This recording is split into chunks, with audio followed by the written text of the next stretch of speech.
सत्ता का दूसरा कार्यकाल। और सवाल अभी विपक्ष से, सवाल तो उससे होगा जिसके हाथ में ताकत हो, जिसके हाथ में पुलिस हो, संस्थाएं हो और मीडिया जिसके सामने नतमस्तक हो। सवाल तो उससे होगा ना। हम लेकर आए खबरों का एक ऐसा शो जिसमें सवाल होंगे सीधे, बेलाग और बेबाक उनसे जो सवालों से बचते हैं, जिनके हाथ में ताकत है। बेबाक लाइव टीवी, सच सबसे आगे। नमस्कार, आप देख रहे हैं बेबाक। मैं अभिसार शर्मा। वो तस्वीर याद है आपको? उत्तर प्रदेश के अंदर कुछ लोगों ने लॉकडाउन का उल्लंघन किया था, तो उत्तर प्रदेश पुलिस ने लाइन से सबको बिठाकर मुर्गा बनवाया था। हम ये भी नहीं जानते थे कि इनमें से कुछ लोग वाकई तफरीह के लिए निकले थे, या हो सकता है कि किसी को दवाई लेने जाना हो, किसी का बच्चा बिलख रहा हो और उसे खाना लेने के लिए जाना हो, मगर पुलिस ने बाकायदा सबको मुर्गा बनवाया। अब मैं आपको तस्वीर दिखाता हूं। शिवजी की बारात निकली है। यह तस्वीर है भारतीय जनता पार्टी के सांसद पश्चिम बंगाल से बाबुल सुप्रियो के घर की। यहां पर आप देख रहे हैं कि भारतीय जनता पार्टी के जो तमाम राज्यसभा सांसद हैं या लोकसभा सांसद हैं पश्चिम बंगाल से, वो लोग बाबुल सुप्रियो के घर में इकट्ठा हो गए हैं। और इकट्ठा क्यों हुए? क्योंकि पश्चिम बंगाल में कथित तौर पर कोरोना संकट को लेकर ममता बनर्जी सही तरीके से काम नहीं कर रहे हैं और ये लोग अपना विरोध जतलाने के लिए वहां इकट्ठा हो गए हैं। कल्पना कीजिए दोस्तों, अगर कोई गरीब बगैर इजाजत के बाहर जाना चाहे तो पुलिस आओ देखती है, ताओ नहीं देखती और उन्हें सूतना शुरू कर देती है, पिटाई करना शुरू कर देती है। मैं जानना चाहता हूं कि इन सांसदों को आखिर अनुमति किसने दी इस तरह से बाहर निकलने की, वो भी राजनीतिक विरोध प्रदर्शन करने के लिए। क्या ये विरोध प्रदर्शन नहीं करते तो क्या किसी की जान चली जाती?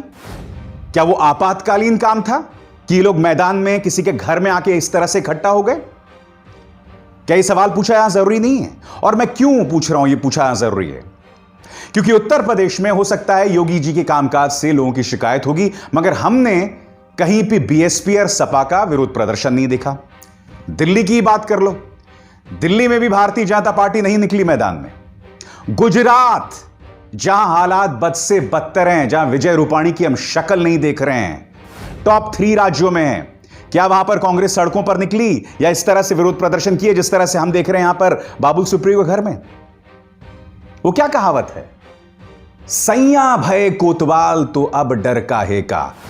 हम सैया भय कोतवाल तो नहीं कहेंगे, हम कहेंगे पापा भय कोतवाल तो डर काहे का।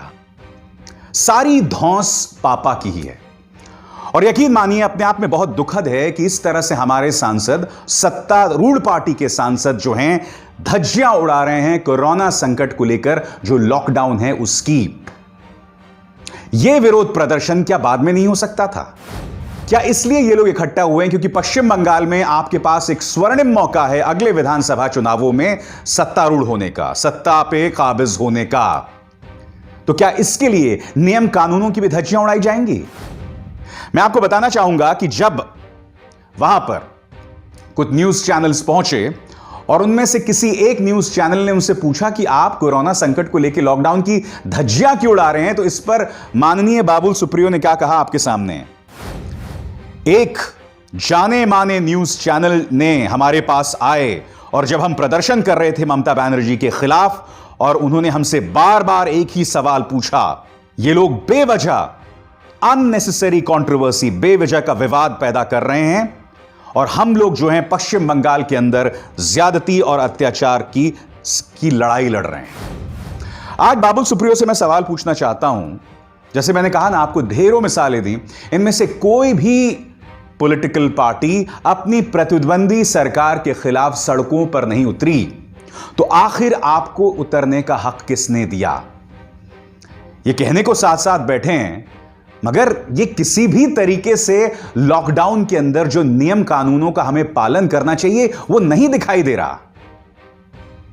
मैं यही तो जानना चाहता हूं कि क्या सत्तारूढ़ भारतीय जनता पार्टी पर किसी तरह का कोई अंकुश है? अब ये देखिए, ये माननीय संबित पात्रा, एक बार फिर संबित पात्रा ने अचंभित किया है हमको। एक झूठ फैला रहे थे, और कहीं और नहीं, अपने ही राज्य में, क्योंकि हरियाणा में आप जानते हैं बीजेपी की सरकार है। फरीदाबाद में जान मोहम्मद और उनके लोगों ने आशा वर्कर्स जो कोरोना की डाटा एकत्र कर रही हैं, उन्हें बेरहमी से मारा। पूरे मोहल्ले में यह बात फैलाई गई कि सरकार एनआरसी के लिए डेटा इकट्ठा कर रही है। पुलिस जान मोहम्मद और उनके साथियों को गिरफ्तार करने ढूंढ रही है। जान मोहम्मद को जानबूझकर उन्होंने रेखांकित किया है, क्योंकि आप जानते हैं जान मोहम्मद मुसलमान होंगे। अब इस पर फरीदाबाद पुलिस, उनकी अपनी पुलिस क्या कह रही है। सर नमस्कार श्रीमान, आप आशा वर्कर की जिस घटना का जिक्र कर रहे हैं वो फरीदाबाद की नहीं है। अरे संबित बाबू, कम से कम अपने राज्य को तो बख्श दो। वो क्या कहावत है कि बिल्ली भी कितने घर छोड़ के, खैर छोड़िए वो बात। तो मैं आपसे ये कह रहा हूं, क्या इन पर किसी तरह का कोई अंकुश नहीं है। अब पालघर को ही देखिए, पालघर में क्या हुआ था। पहले इन्होंने इसको हिंदू मुस्लिम बनाने की कोशिश की, जैसे कि संबित पात्रा के उस ट्वीट से स्पष्ट हो जाता है, और पूरा जिस तरह से इन्होंने अपने गोदी मीडिया के जरिए एक किस्म का आंदोलन चला दिया पालघर में कि उदारवादी क्यों खामोश हैं। बाद में इन्होंने एक ट्विस्ट मार दिया जब उन्हें पता चला कि भैया जो 101 लोग जितने भी उसमें हैं, उनमें से एक भी मुसलमान नहीं है। फिर इन्होंने क्या कहा, चूंकि वहां का विधायक जो है वो सीपीएम का है, तो ये वामपंथियों की साजिश है। उसके बाद जब वो भी बात नहीं हजम हुई, या वो बात भी नहीं, वो भी दाल भी नहीं गली, तो इन्होंने क्या किया, उसमें ईसाई एंगल ढूंढ लिया। जबकि पालघर में अगर कोई किसी तरह से फंसता हुआ दिखाई दे रहा है तो बीजेपी के नेता दिखाई दे रहे हैं। मैं आपको बताना चाहूंगा कि जो नेता हैं कांग्रेस की तरफ से, उन्होंने बाकायदा एक प्रेस कॉन्फ्रेंस किया था और उन्होंने ये तस्वीरें जारी की थी। ये देखिए आपके स्क्रीन पे।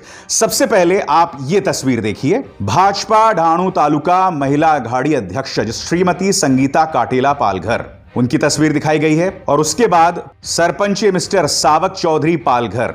अब यह बताया है कांग्रेस ने इस प्रेस कॉन्फ्रेंस में कि बीजेपी के 2 ऑफिस बेयरर्स, और वो कौन हैं, ईश्वर निकोले और भाऊ साठे, ये दोनों इस एफआईआर में जो आपके स्क्रीन पर अब दिखाई दे रही है 61वें और 65वें नंबर पर हैं। यानी कि अगर कोई इस मामले में शामिल है, पालघर की लिंचिंग में हमारे साधु संतों को अगर किसी ने मौत के घाट उतारा, तो उन 101 लोगों में 2 बीजेपी के लिंक्स साफ तौर पर दिखाई दे रहे हैं।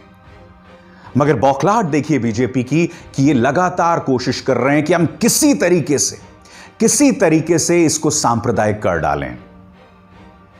जैसे मैंने कहा ना कार्यक्रम की शुरुआत में, जब पापा भय कोतवाल तो डर काहे का।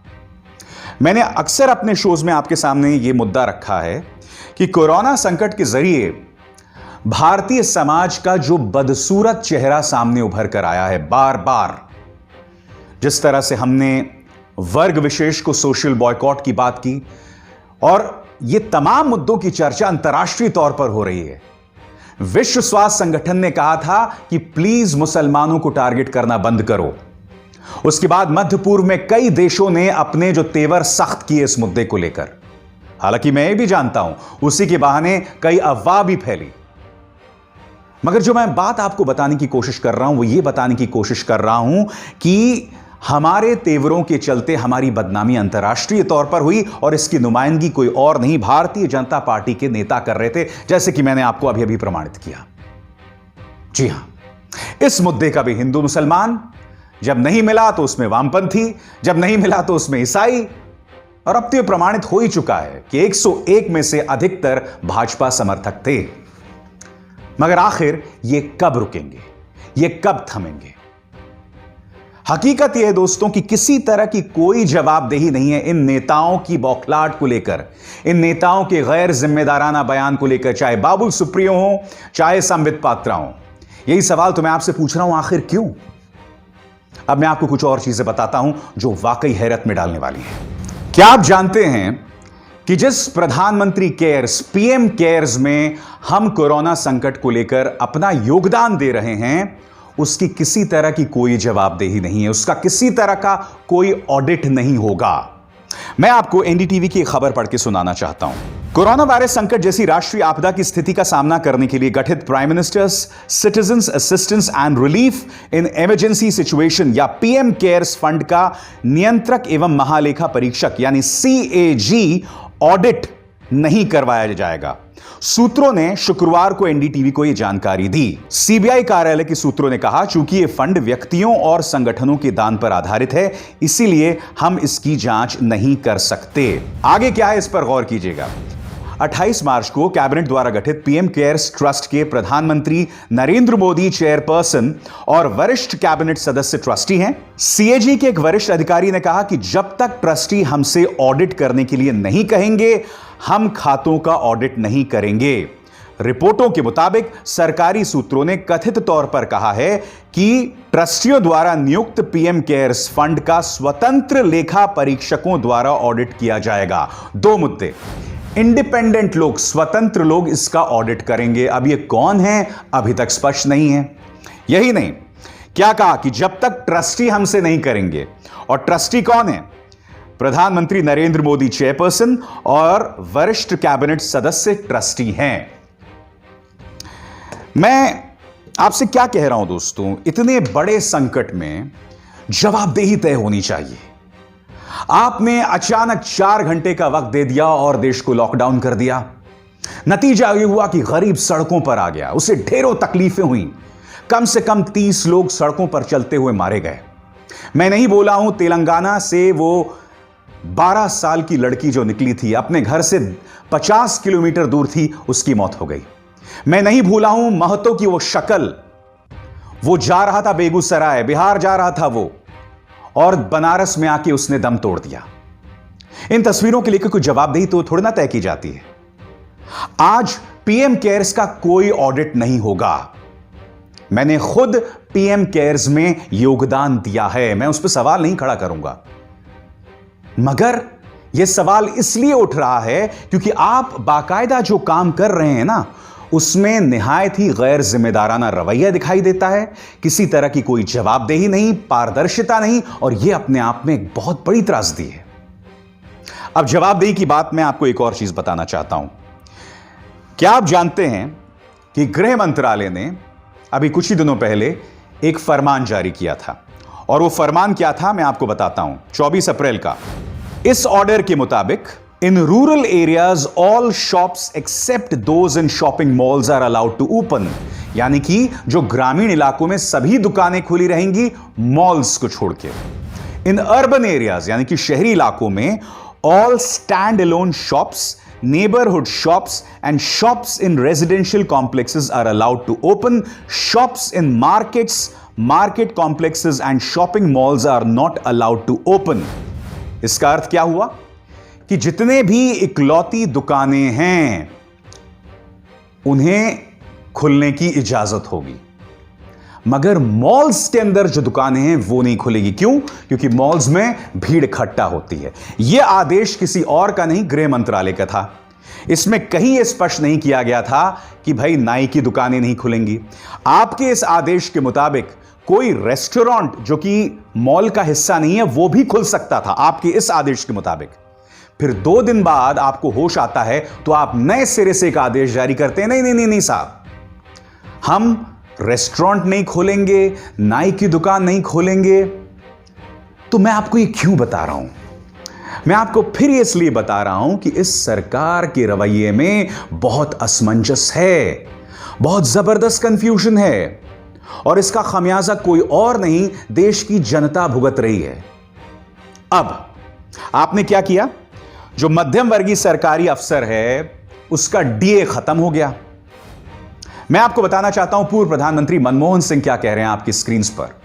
उन्होंने कहा कि देखिए, ऐसा काम तो बुरे से बुरे वक्त में नहीं करना चाहिए। जिस तरह का डीए हमारे सरकारी मुलाजिमों को मिलता है या सैनिकों को मिलता है, ऐसे खत्म नहीं करना चाहिए। अगर आपको खत्म करना है तो बुलेट ट्रेन परियोजना को खत्म करो।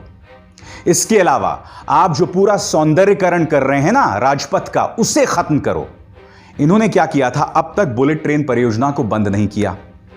दूसरी बात, जो जो पूरा राष्ट्रपति भवन से राजभवन का जो पूरा हिस्सा है, इसके सौंदर्यीकरण की जो ऐलान है, इन्होंने कोरोना संकट के बीचों बीच किया था, जिसमें करीब 20,000 करोड़ रुपए के आसपास खर्च होंगे। इसका ऐलान उन्हें उस दौरान किया था।